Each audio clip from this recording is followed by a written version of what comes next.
This is a short video going over exercise 912 and 913. In 912, we accept a 6,180 day 8% note from Kay White and granted a time extension on her past due account receivable.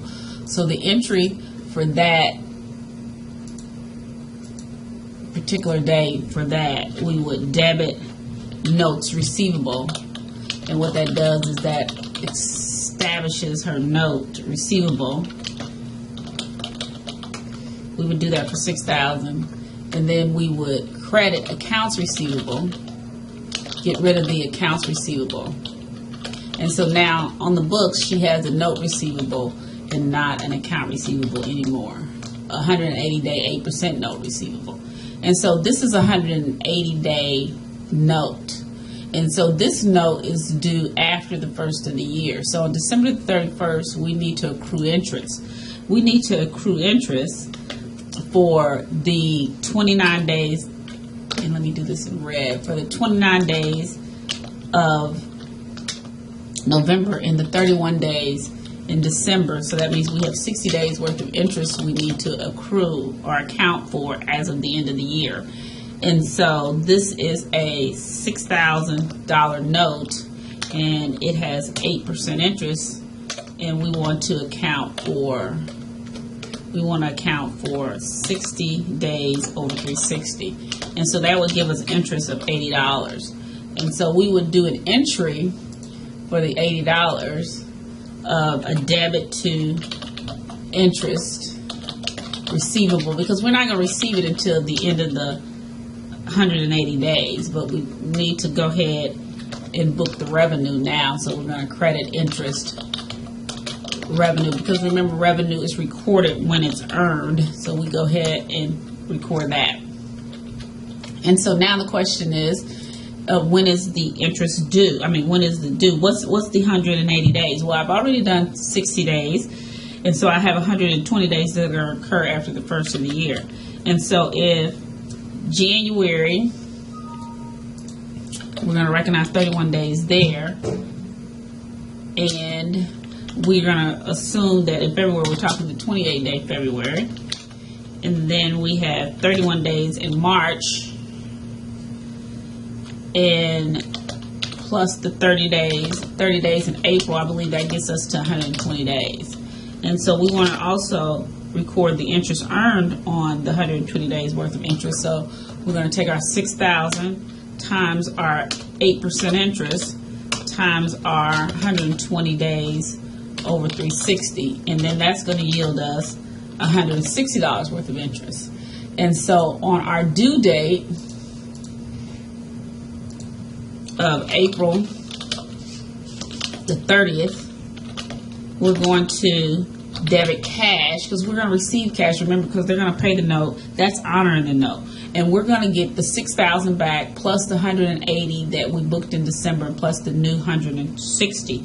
So we get $6,240 cash from them. And we're going to credit notes receivable. I'm just going to abbreviate that, White, for the 6,000, because we're going to get rid of the note because she's paying it now. We're going to credit the interest receivable that we booked on December 31st for $80. And then we're also going to credit our interest revenue for this current period, which is the $160. So that would be your entry when they honor the note. And honoring the note is paying the note. Okay? And so let's look at exercise 9-13.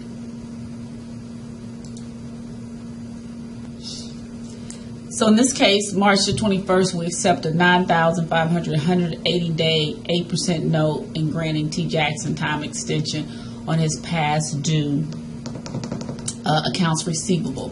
So on March the 31st, on March the 21st, we do a similar entry up above. We want to debit notes receivable for the 95, and then we want to credit accounts receivable for the 95, and you still would put their name. Let's go ahead and do that. for Jackson. And then for Jackson. So that's our entry. So the question is, when is the due date? And if this is 180 day and we sign it on March the 21st. So March has 31 days in it. So I have 10 days worth of interest for March. And then April has 30 days in it. And then May has 31 days in it. And then June has 30. July has 31. And August has 31. And so when you equal those up, you get 163 days. And then remember it's 180 days. So if I add 17 more days to it, in September I get to my 180. So this note is due on September the 17th. And on September the 17th, they do not pay the note. It's due that day and they do not pay the note. And so we're going to debit accounts receivable, because when they don't pay the note, we flip it back to an account receivable. So this was an account, we gave them a note for the account, they didn't pay it, so we're going to flip it back to the account receivable.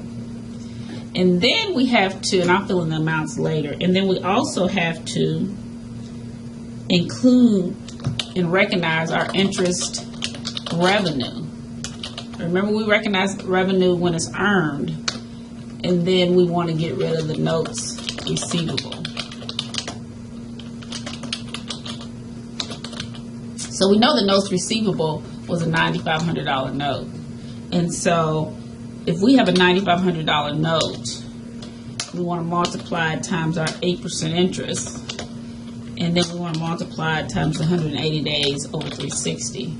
And that gets us interest of 380. And so we're going to go ahead and recognize the interest revenue of 380 that we earned, even though we didn't receive it because we recognized revenue when it's earned. So the account receivable is for the interest plus the note. So we include the interest in there. And so that's part of it. And so we have this account receivable, and now we can write it off against our allowance for doubtful accounts. We can go ahead and write it off against our allowance for doubtful accounts. And so that's the reason we convert it back to an account receivable.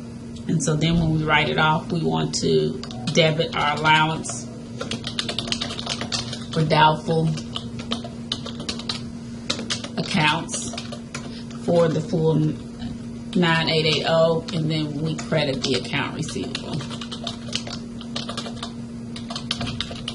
So that's what you would do when a customer dishonors the note.